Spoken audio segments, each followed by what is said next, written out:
Jalen Mercer stood inside a quiet hospital room. Her eyes were full of tears. She looked at the boy she loved, Dax Hayes. He was sleeping, not just tired, but in a deep sleep called a coma. He had been like this for many months after a car crash. Jalen gently kissed him. "I've loved you since we were kids, Elle. Please don't leave me," she said softly. Her lips shook. She was crying. The lights in the room were soft, and it felt peaceful. She still couldn't believe it. The boy who had been her best friend since childhood, the boy who once ran with her in the yards of Atlanta, was now a grown-up billionaire. But to her, he was still just Dax. Jalen sat next to him. Her heart hurt. She didn't know if he could hear her. But deep inside his quiet mind, her words touched something. Could her love bring him back, or would someone try to stop them from being together? Jalen's shoes made soft, squeaky sounds on the hospital floor. She had been working for 12 hours. She was very tired, but when Dr. Calloway called her to come to room 504, she went quickly. "You're good with the tough patients, Mercer," he had said. "This one is different." She fixed her nurse clothes and walked into the room. It smelled clean, and there was soft music playing. Everything looked fancy, like it was made for a rich person. Then she saw Dax lying in the bed. He looked very pale. There were tubes in his arms. He didn't move at all. Jalen remembered when he used to laugh and chase her around when they were little. Now he was so still. Her hands shook as she picked up the chart to read about him. Car accident. Coma. 10 months, it said. She saw a scar on his head. It reminded her of when they were 10 years old and fell out of their treehouse. He had held her hand back then and promised they would always be friends. Jalen sat down and looked at him. She thought about the old days, in 1997, when they built forts out of blankets and read comic books in her mom's yard. She had loved him even back then. He once gave her a small locket and said, "For my best friend." She had kept it ever since. "Dax," she whispered, her voice a little shaky, "it's me. Nay." She touched his wrist. It felt warm, but he didn't move. "You still owe me a checker rematch," she said with a tiny laugh, trying not to cry. Then she saw something written in his chart. Suspicious circumstances. That felt strange. She looked through the papers again, but only found medical words. Nothing that gave answers. The door opened, and Nurse Celine peeked in. "Mercer, you're wasting your time," she said. "That rich guy's not waking up. Come grab coffee." Jalen didn't want to go. "I'm good, Celine. He's someone I know." Celine rolled her eyes. "Your choice. Don't fall for the coma prince." When the door closed, Jalen stood up and fixed Dax's blanket gently. Her hands moved like a nurse, but her heart moved like a girl in love. She touched the locket she always wore under her scrubs. It was from him, from when they were kids. She had never taken it off. "I've loved you forever, Elle," she whispered. "Don't you dare give up on me." She remembered running through sprinklers as kids, laughing together. She had been 12 years old when she first felt her heart beat faster for him. But she had been scared. She was a black girl from a small home, and he came from a big, rich family. But none of that mattered now. He was here, and she was going to fight for him. Jalen checked his IV and his breathing. The words "suspicious circumstances" kept bothering her. How did a billionaire get into a car crash when he always had guards and drivers? She brushed a bit of hair from his forehead. "You're still in there, aren't you?" she whispered. His face looked peaceful, but she thought she saw a tiny flicker, like maybe he could hear her. Outside the room, a guard was watching too closely, and someone's phone buzzed in the hallway, but Jalen didn't see or hear any of that. She only saw Dax. "I'm here," she told him, "and I'm not going anywhere." She held his wrist gently. His pulse was steady. The locket around her neck felt heavier. She remembered more summers from Atlanta. They had once shared dreams about the future. She picked up her bag and took out an old book full of poems they had liked in high school. "You always loved Langston Hughes," she said, turning the pages. She read to him softly, "Hold fast to dreams, for if dreams die..." She stopped. Her throat felt tight. You're my dream, Elle. You always were. Just then, Celine came back. Girl, you're hopeless. Dr. Calloway's going to write you up. Jalen didn't care. Let him, she said. I'm not leaving. Celine shook her head and walked away. Jalen leaned close to Dax again. They don't get it, she whispered. But you do, don't you? Outside, a guard's walkie-talkie made a small sound, but Jalen didn't notice.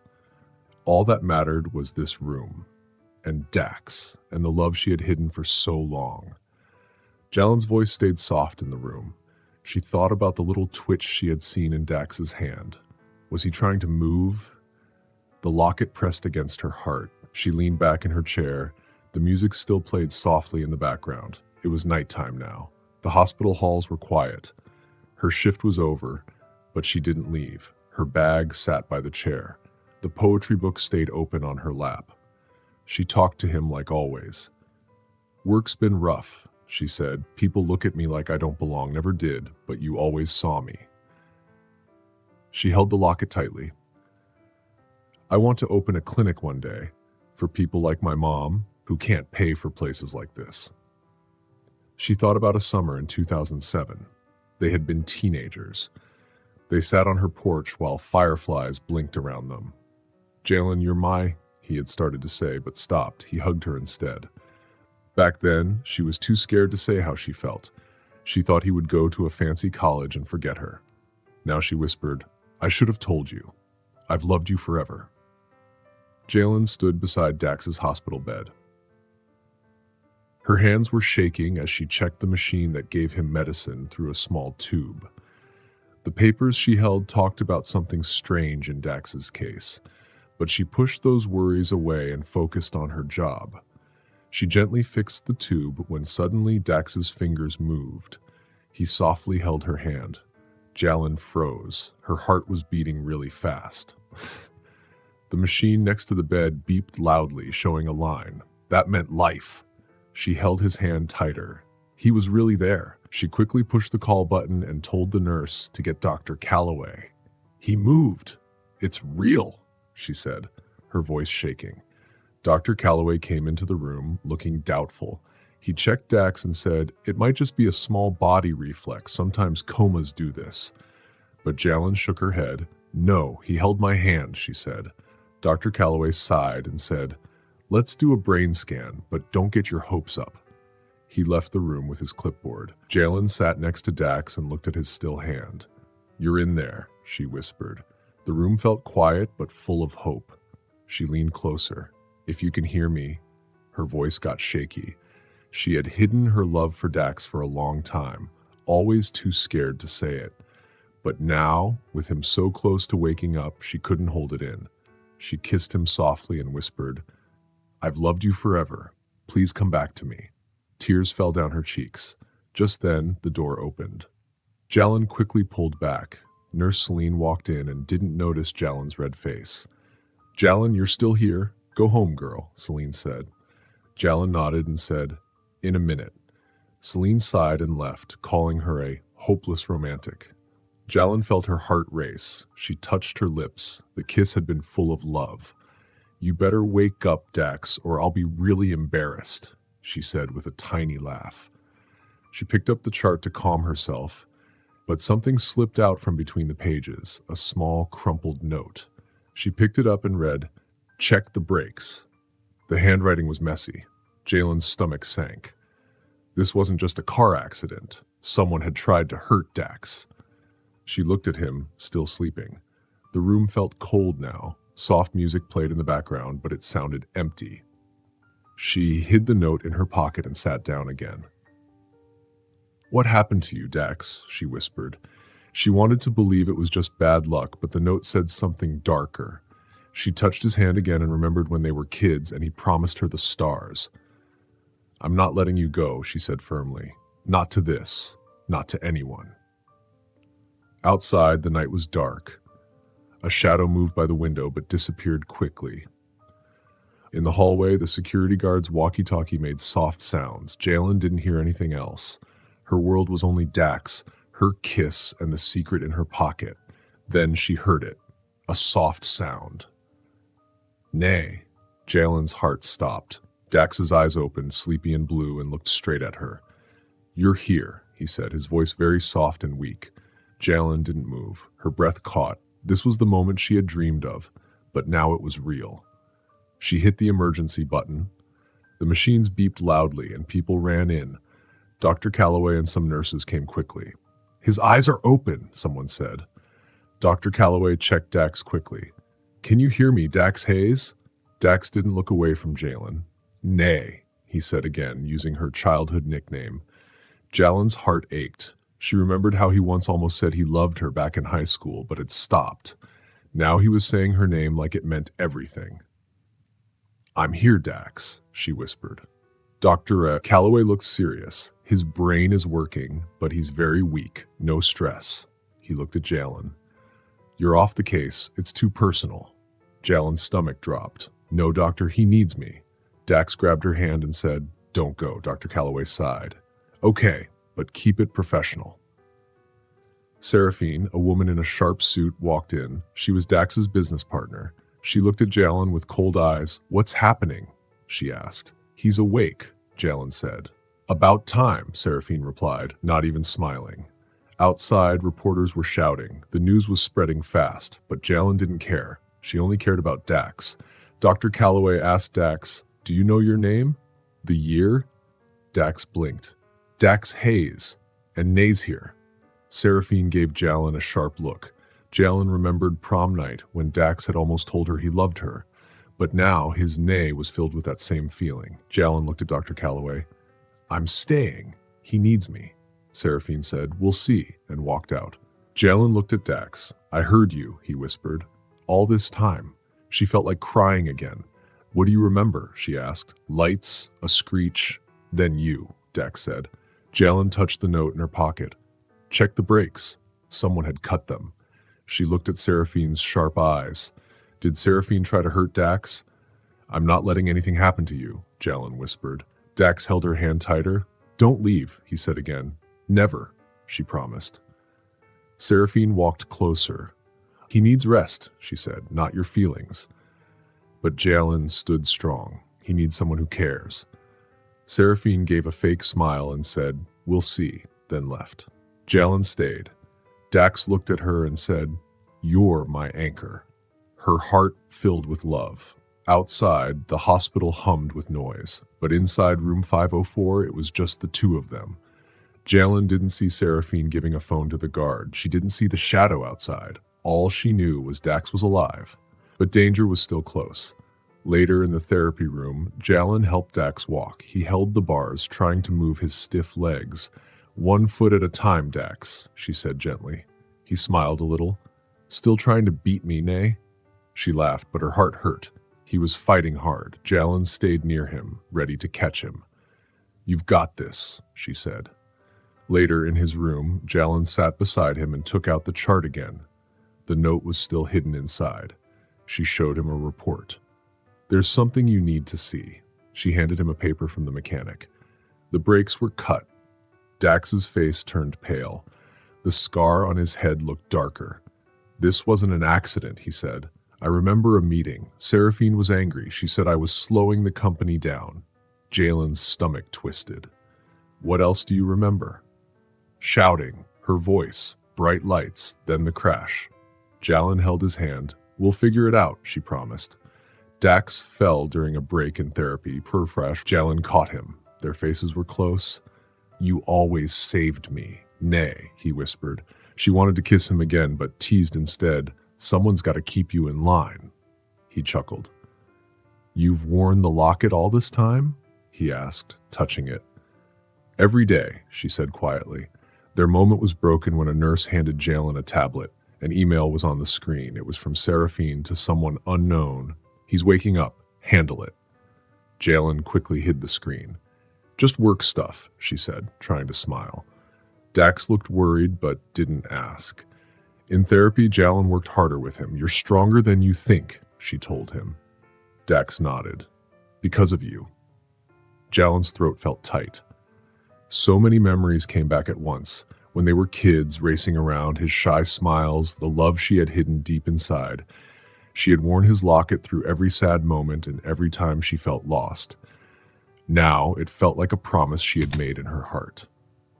"You were my dream, Elle," she thought, but didn't say. She kept her nurse mask on and helped him back to his hospital room. As they walked, Jalen saw a security guard in the hallway. His radio was making soft sounds. She couldn't hear the words, but his eyes watched them too closely. Her stomach turned.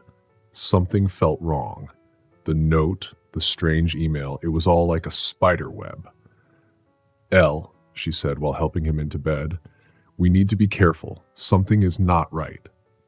He nodded and held her hand. "I trust you, Nay. I always have." The soft jazz music played in the room, but the air felt different, like a storm was coming. Jalen sat next to him, her fingers wrapped in his.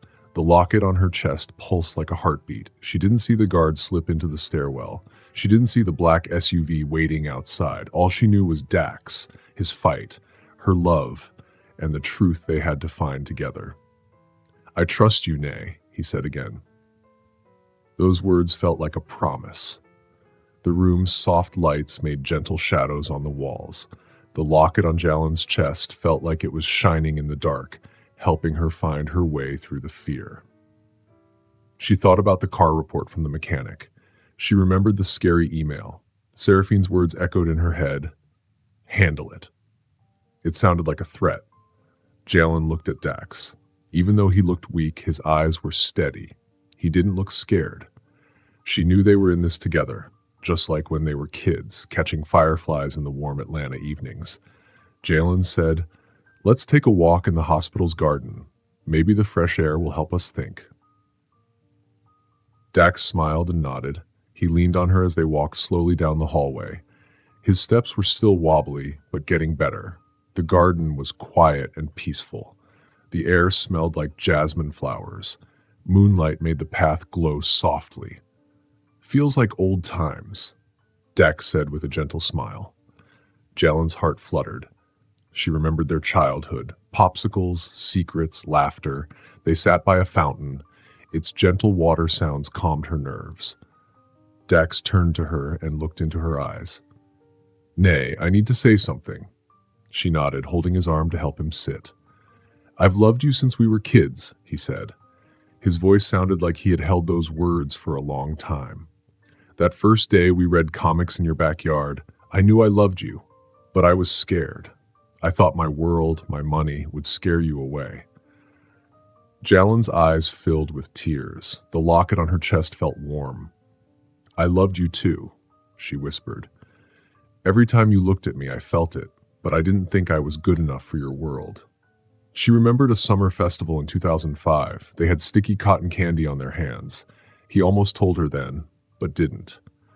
And she hadn't said anything either. Now, under the moonlight, their hands found each other. They held hands like they had done it forever. "We're here now," Jalen said, her smile shaking. Dax's thumb gently rubbed her hand. "I heard your voice when I was in the dark," he said. "Your poems, your love, they kept me alive." Jalen wanted to kiss him again, but the danger around them held her back. "Elle, we need to talk about Seraphine," she said, taking the report from her pocket. "And this email I found. She's part of this." Dax's face got serious. "I heard her voice before the crash. She said, 'He's in the way.' I thought it was about work. But now..." Jalen's heart beat faster. "She tried to kill you. We need to find out why."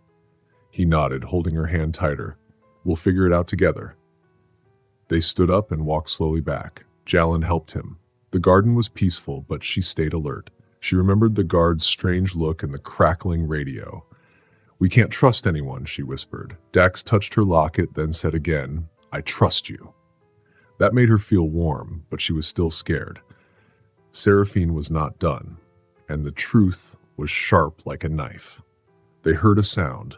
Jalen turned and saw the black SUV still waiting across the street. "Elle, we should go back inside," she said. He looked where she pointed. "You think they're watching us?" She didn't answer.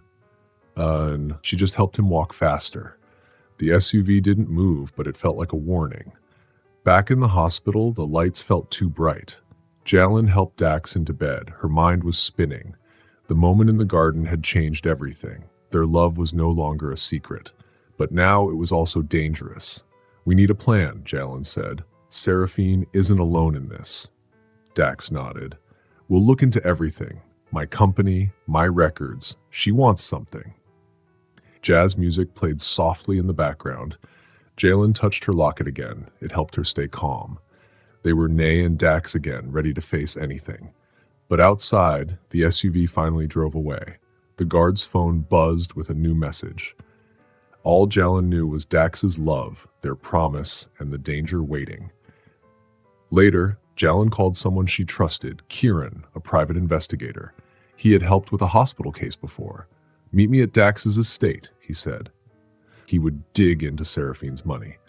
A few days later, Jalen and Dax were at his big house in Atlanta. The study was full of old wooden walls and books. Dax looked stronger now, but still used a cane. He sat at the desk looking at papers Kieran had found, bank records, secret emails, and more lies. "Are you okay, El?" Jalen asked. He nodded. "She's been stealing from my company. It stops now." Kieran laid out the papers. "Seraphine sent millions of dollars to a secret bank account. She paid someone to cut your car brakes," he said. "She wanted you gone so she could take over the company." Jalen felt sick. She remembered the mechanic's report. Dax's eyes turned dark. A memory came back. 1999, their treehouse. They had carved their initials in the wood. "We'll always be there," he had said back then. Now that promise gave him strength. "We're setting a trap," Dax said. "She'll confess." Jalen nodded. "We'll catch her." They made a plan. They would invite Seraphine to a fake meeting. Hidden cameras would record everything. Kieran would call the police.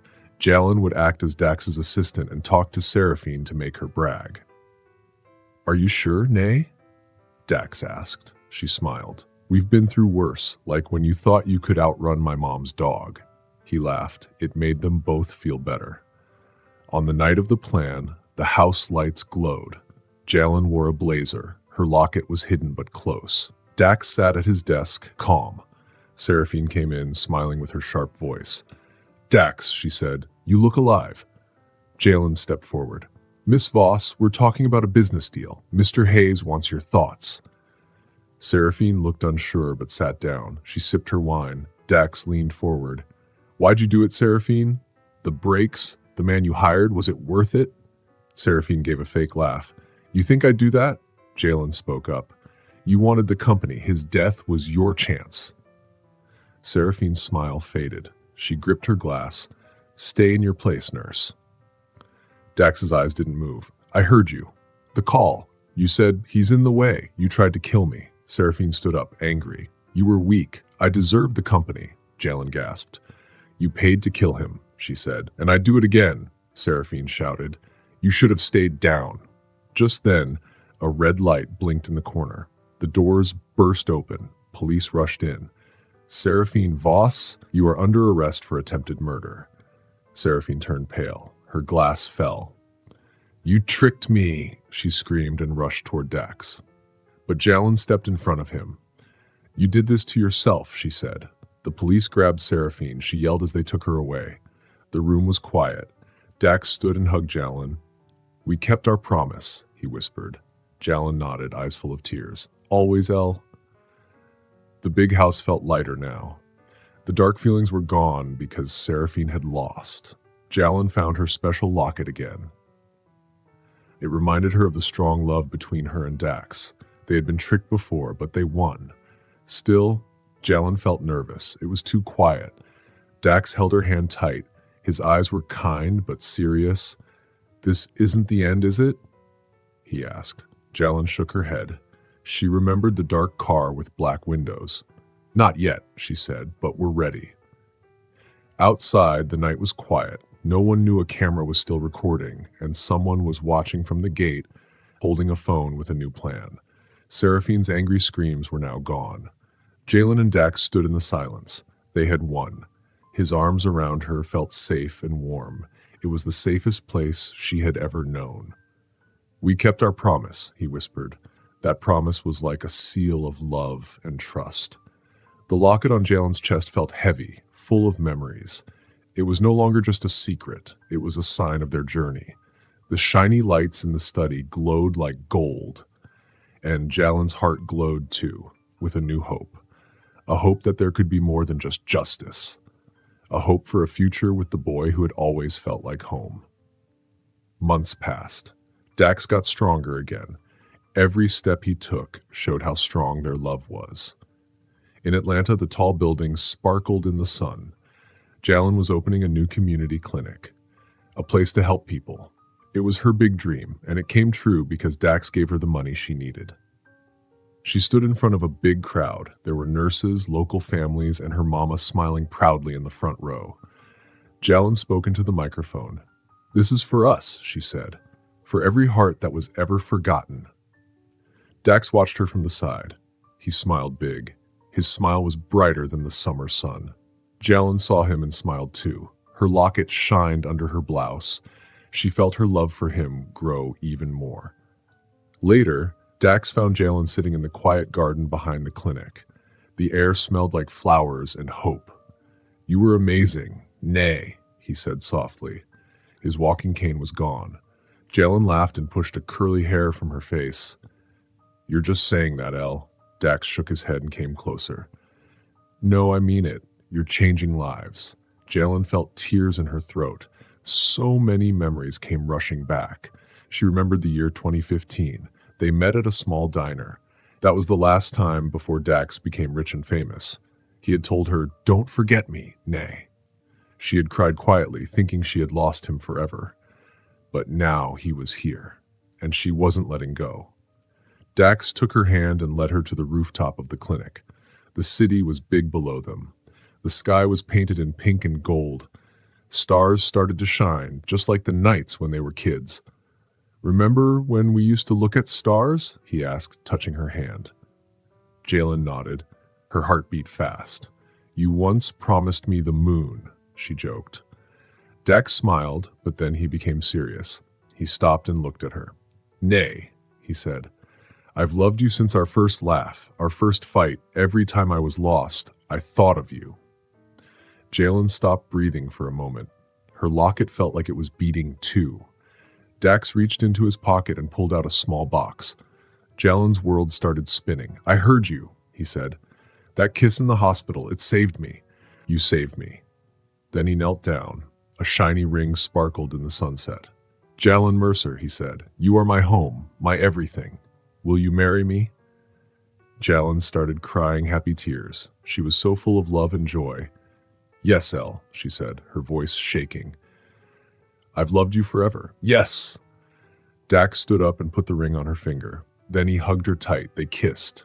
The kiss was full of promises, promises that were kept. The city below didn't know what happened, but up on the rooftop, their love was shining like stars. Jalen's fingers held onto his shirt. The locket was between them. It showed their long journey from being kids with secrets to being grown-ups with love. "No more hiding," Jalen whispered. Dax smiled and pressed his forehead against hers. "Never again," he said. The rooftop felt like their old treehouse, a special place just for them and their love. A few months later, they had a wedding. It was in a garden filled with white roses. Jalen's family and Dax's work friends came together. Everyone cheered for them. Jalen walked down the aisle in a shiny white dress. Her locket was hidden under it, close to her heart. Dax stood waiting in a nice black tuxedo. He looked like the boy who once carved their initials in a tree. Their wedding vows were simple and true. "I choose you, always," they said. The crowd cheered loudly when they kissed, but Jalen only heard one thing, Dax's heartbeat. It matched her own. The clinic became a happy place full of care and smiles. Jalen and Dax had built it together. At the wedding party at LAC, they danced under the stars. Jalen rested her head on Dax's chest. "No more pain," she said. "No more dark times," he answered. His voice was strong and full of love. Seraphine was gone. The dark car and scary moments were over. Jalen and Dax were safe. They had grown strong. Their love was built on trust and truth. Later that night, they left the party quietly. Hand in hand, they looked up at the sky. It felt big and full of dreams. "You're the best thing that ever happened to me," Dax said. Jalen smiled. And you are mine. Her locket, still on her chest, felt warm. It reminded them both of everything they had been through. Their story was not just about love, it was about choosing each other again and again, even through scary times and long waits. Under the stars, they stepped into forever. Nothing could break them. Jalen and Dax's love, born in childhood and tested by hard times, proved one thing. True love can heal anything, from a sweet kiss in the hospital to a big wedding under the stars. Their story showed that love is stronger than money, lies, or fear. What part of their story did you like the most? Tell us below. Where are you listening from, and what time is it for you? What time is it for you right now? Will love always win, or do shadows sometimes stay? Thank you for joining us on this beautiful journey. Don't forget to like, subscribe, and click the bell for more amazing love stories. See you next time.